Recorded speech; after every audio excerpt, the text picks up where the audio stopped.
Bienvenue dans cette nouvelle vidéo. À la fin de cette vidéo, tu connaîtras exactement mes positions sur mon PEA. L'année dernière, je t'avais déjà partagé les positions de mon PEA.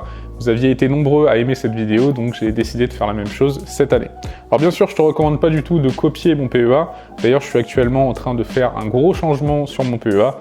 Je t'en parlerai davantage au cours de la vidéo. Alors pour rappel, le PEA, c'est une enveloppe qui permet d'investir en bourse et bien sûr de bénéficier d'un avantage fiscal.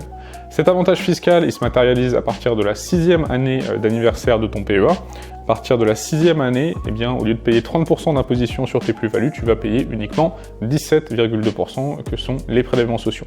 Donc par exemple, si tu investis 100 000 euros et que ton PEA est valorisé à 200 000 euros au bout de la 6e année, eh bien, ta plus-value de 100 000 euros, si tu décides eh bien, de retirer tout ton argent de ton PEA, sera taxée à 17,2%, soit du coup 17 200 euros si tu retires les 200 000 euros. Tu devras donc payer 17 200 euros au lieu de 30 000 euros si t'investissais via un compte titre ordinaire. Pour bénéficier de cet avantage fiscal, il y a une principale condition à respecter, investir dans des entreprises de l'Union européenne ou dans des fonds investis à 75% au moins en actions de l'Union européenne. Alors tu pourrais te dire que c'est une condition un peu trop restrictive dans le sens où tu n'as pas forcément envie d'investir uniquement dans des entreprises de l'Union européenne ou dans des fonds investis à 75% dans l'Union européenne, et je te comprends totalement, je te rassure tout de suite, t'exposer avec ton PEA au marché actions américain ou au marché actions de pays émergents, eh bien c'est tout à fait possible.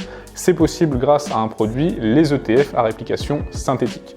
Donc les ETF à réplication synthétique, ce sont des fonds qui vont posséder des actions, donc par exemple des actions européennes, et qui vont échanger la performance de ces actions contre celle d'un indice. Par exemple, dans le cas du PEA, les ETF à réplication synthétique, ils vont posséder des actions européennes pour respecter du coup les conditions du PEA, et ils vont échanger la performance de ces actions européennes contre celle d'un autre indice. Donc grâce à ce mécanisme, tu peux avoir un fonds éligible au PEA, mais qui réplique la performance d'un indice qui suit le marché mondial ou un indice qui suit le marché américain ou les marchés émergents, etc. Alors avant que je te partage à nouveau mon PEA comme je l'avais fait l'an dernier, je voulais te préciser quelques éléments qu'il faut accepter lorsque tu investis sur les marchés financiers. Alors lorsque tu investis sur les marchés financiers, il faut accepter la volatilité liée aux marchés financiers, pour le meilleur et malheureusement également pour le pire. En 2021, j'ai eu une performance de plus 30% avec mon PEA. C'est évidemment une performance très importante. Si on prend les données américaines sur le long terme, on se situe plus sur du 9% par an. En 2022, c'est pour l'instant une toute autre histoire. J'ai au moment où je tourne cette vidéo une performance négative en raison de tout le contexte économique et géopolitique. Et je voulais aussi te montrer ça pour te montrer que les marchés n'évoluent pas de façon linéaire. Tu peux connaître des années extraordinaires comme des années assez décevantes et il faut être à l'aise lorsque tu investis en bourse de voir ton capital varier de plusieurs milliers d'euros, voire bien davantage chaque jour. Je trouvais intéressant de te faire cette vidéo aujourd'hui parce qu'on te montre souvent, enfin on te parle souvent de l'investissement en bourse lorsque la bourse affiche des résultats très intéressants, mais moins lorsque la bourse affiche des résultats plus décevants. Donc maintenant qu'on a fait toutes ces précisions, je vais te détailler mon PEA. Donc la première position de mon PEA, c'est l'ETF Amundi PEA S&P 500 à hauteur de 45%. Donc c'est un ETF qui réplique le S&P 500 qui est l'indice de référence aux États-Unis. C'est pas une surprise de trouver cet ETF en première position parce que le marché américain représente plus de 50% de la capitalisation mondiale et c'est une zone géographique qui a très bien performé sur cette dernière décennie, notamment si on compare à l'Europe. En effet, on a eu lors de ces 10 dernières années une performance moyenne de près de 15% par an sur le marché américain, c'est moitié moins sur le marché européen. Un point important à considérer avec ce premier ETF de mon portefeuille, donc l'ETF Amundi PEA S&P 500, c'est qu'il n'est pas couvert contre le risque de change. Alors ça peut être très avantageux comme cette année où l'euro est descendu de 1,2 à 1,08 face au dollar, mais sur certaines périodes, eh bien, c'est l'inverse qui s'est produit et ma performance pourrait en être fortement impactée dans le futur. Il est donc plus sage d'investir dans un ETF qui couvre les variations de l'euro-dollar pour ne pas subir le risque de change. Et c'est d'ailleurs ce que je suis en train de faire actuellement en réallouant l'argent investi dans l'ETF Amundi S&P 500 vers l'ETF BNP Paribas S&P 500 Hedged. C'est un ETF avec un niveau de frais annuel très faible comme l'ETF Amundi S&P 500, mais qui couvre contre le risque de change. Si on compare la performance sur cette dernière année, on voit bien que ne pas être couvert contre le risque de change a entraîné une surperformance assez importante. Mais comme on l'a vu précédemment, eh bien ça se passe bien sûr pas tout le temps comme ça peut également aller dans l'autre sens. Bien sûr, je sais pas du tout comment va évoluer le cours euro-dollar et peut-être que dans un an, je me rendrai compte que j'aurais pas dû couvrir cette partie de mon capital contre le risque de change, mais si on regarde l'évolution du cours euro-dollar sur ces 20 dernières années, eh bien ça me semble plutôt intéressant de couvrir aujourd'hui ce risque. Encore une fois, c'est pas du tout un conseil d'investissement et je suis pas du tout spécialiste du Forex. Deuxième ETF de mon portefeuille, l'ETF Amundi PEA MSCI Emerging Market qui représente à peu près 20% de mon PEA. C'est un ETF qui va répliquer l'évolution de l'indice MSCI Emerging Market. C'est un indice qui suit l'évolution des pays émergents, principalement en Asie, mais aussi dans certains pays d'Amérique du Sud et en Europe. Ne pas investir uniquement aux États-Unis, ça me semble très important parce qu'il y a eu des périodes économiques, notamment de 1988 à 1994 et de 2000 à 2011, où les marchés émergents ont surperformé le marché américain.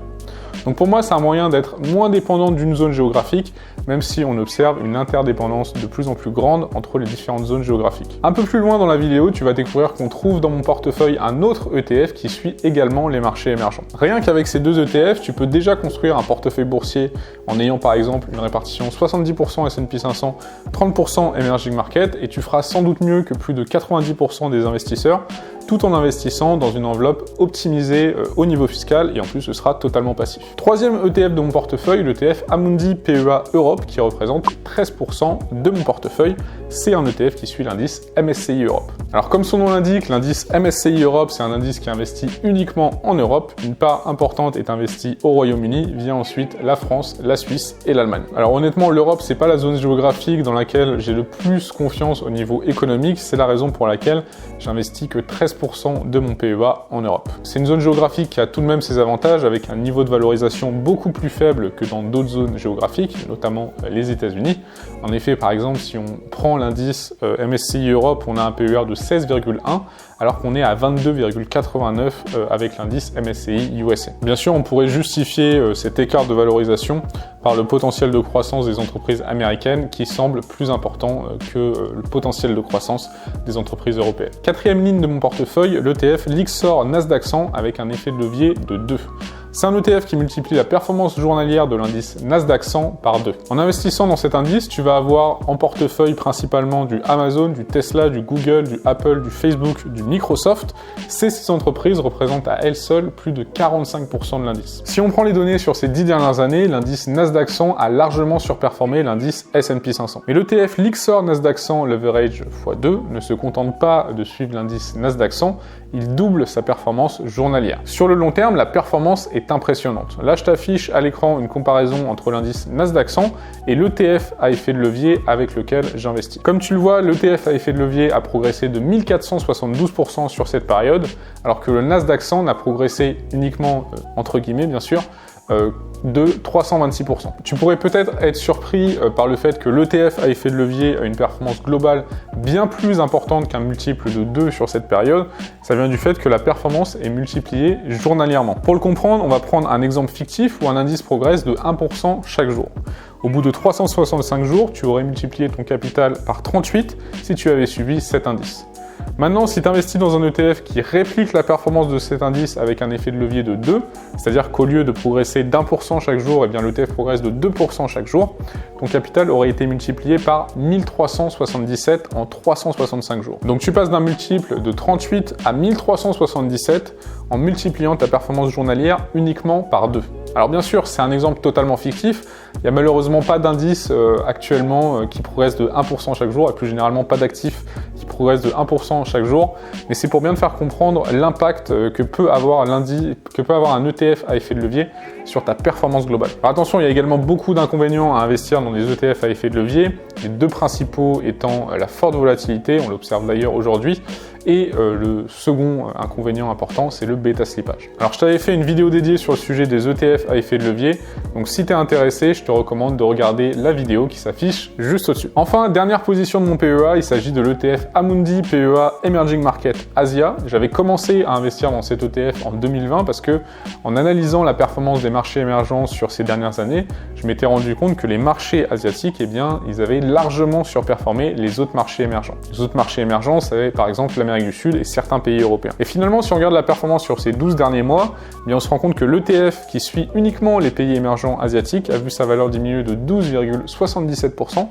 alors que l'ETF qui suit la totalité des pays émergents a vu sa valeur diminuer de seulement 8,39%. Donc à l'avenir, on m'y reprendra pas à deux fois et je privilégierai toujours la solution qui offre la plus grande diversification géographique. Alors j'espère que tu as aimé cette vidéo. Si tu l'as aimé, n'hésite pas à mettre un pouce bleu, ça m'aide grandement dans le développement de cette chaîne. Je te remercie d'avance.